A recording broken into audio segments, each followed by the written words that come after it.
Well, 2 Chronicles 32:11 through 13 says, "Is not Hezekiah misleading you to give yourselves over to die by hunger and by thirst, saying, The Lord our God will deliver us from the hand of the king of Assyria? Has not the same Hezekiah taken away his high places and his altars, and said to Judah and Jerusalem, You shall worship before one altar, and when you shall be on it, you shall burn incense?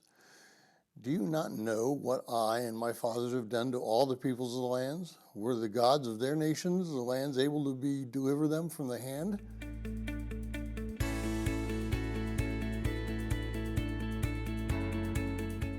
Well, if you're joining us in reading through this 90-day reading plan, today's reading is 2 Chronicles 32:9 through 33, and I encourage you to read that passage.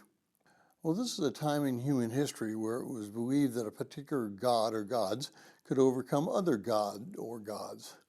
That victory in battle came from your God, not from your prior planning military strategy. Today, of course, there are those who believe that God does not have a role to play in military victories or even countries. So people have set up their God as no God and then pronounce their God's victory over Christianity. And whether you believe it or not, today we're in the midst of a great war. But our battle is not with flesh and blood. Our battle is spiritual, and we are fighting Satan, who is disguised as no God. We hear all the time that our God is impotent. We hear all the time that our God is irrelevant, and our God is old-fashioned. And if we were just sophisticated enough, we would see that too. Those that hold the opposing army position suggest that we should have grown in our mental capacities to reduce the superstition which occurs when somebody believes in an all-powerful God. They say that surely science has shown that we are just a mass of protoplasm in a particular shape, and there's no reason for us to believe that there is a God. Satan has done his work. He has convinced some people that there is no God and others that there is a multiplicity of gods, each one leading to salvation.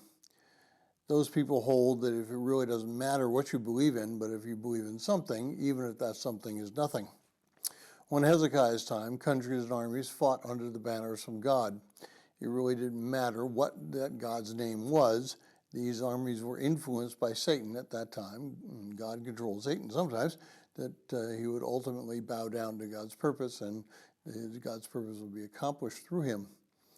But we're in a war. We must be very wary of people who say that we're not.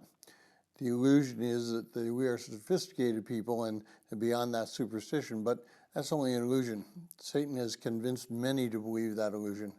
We must be strong and repentant that we do not buy into that falsehood and bring scandal on God's name.